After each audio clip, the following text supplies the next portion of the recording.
I'm going to keep this straightforward because the biggest hurdle when you're eyeing a new rifle scope is figuring out whether the numbers on the box actually translate into real-world value. You've probably seen a lot of hype about elite low-light clarity and rugged backcountry reliability, and you're right to wonder if those claims hold up once you're out in the field. Link is in the description if you want to check the product details on Amazon. What I want to do is walk through the everyday situations where the BURRIS Veracity 25x50mm really shines, point out the trade-offs that aren't advertised, and help you decide if this is the scope that will actually make your hunts or range sessions better, or if you'd be better off looking elsewhere.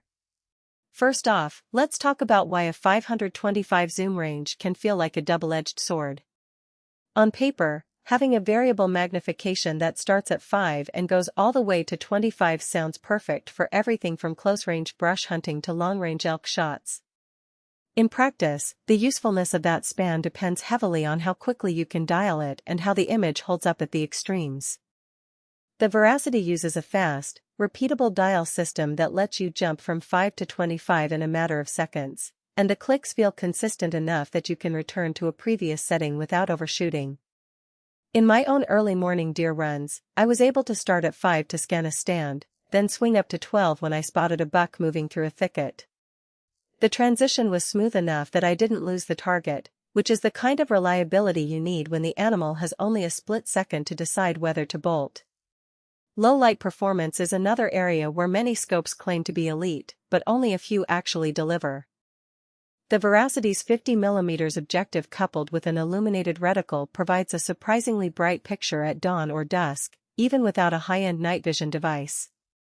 I tested it on a misty autumn morning, roughly 15 minutes before sunrise, and the reticle remained crisp while the glass retained contrast on the tree line. The illumination is adjustable, so you can dial it down for bright midday conditions or crank it up for those gray sky days. What matters most is that the reticle doesn't wash out the target, something that can happen with cheap illumination circuits. For turkey hunters who often hunt in low-light windows, that kind of clarity can be the difference between a clean headshot and a missed opportunity. Accuracy is where the first focal plane, FFP, reticle comes into play. With an FFP design, your holdovers stay true at any magnification because the reticle scales with the image. That's a practical advantage if you're jumping from 7 to 20 on a single shot. In a bench rest scenario, I set the scope at 10, took a few 100-yard groups, then cranked up to 18 and kept the same holdover points. The points lined up exactly, which saved me from having to recalculate every time I changed magnification. For hunters, this translates to a more instinctive shot. You lock in the range, adjust the magnification to get the best sight picture, and the reticle does the math for you. Ruggedness is a claim you hear with every outdoor optic, but the real test is whether the scope can survive the inevitable bumps and temperature swings of backcountry hunting. The Veracity's housing is machined from aircraft-grade aluminum and sealed against moisture, and I've taken it on multi-day trips where temperatures dropped below 20 F at night and climbed to 80 F during the day. The Zero held steady through those cycles, and there were no fogging issues on the interior lenses. It also survived a couple accidental drops from a 2-foot height without any loss of Zero or optic damage. If you spend a lot of time in rugged terrain, that durability is more than just a marketing line. Now, let's balance those strengths with the practical downsides that often get glossed over. First, the field of view at the high end is fairly narrow. At 25, the visible width drops to about 2 feet at 100 yards, which can make target acquisition feel a bit tunnel-visioned.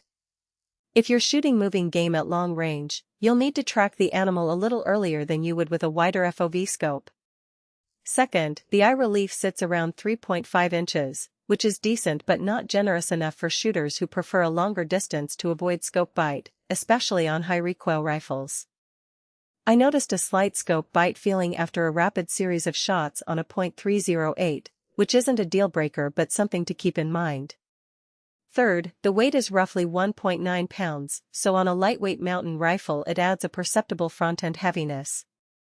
That's a trade-off for the 50mm objective and the robust construction. You'll feel the difference if you're used to sub-1 pound scopes.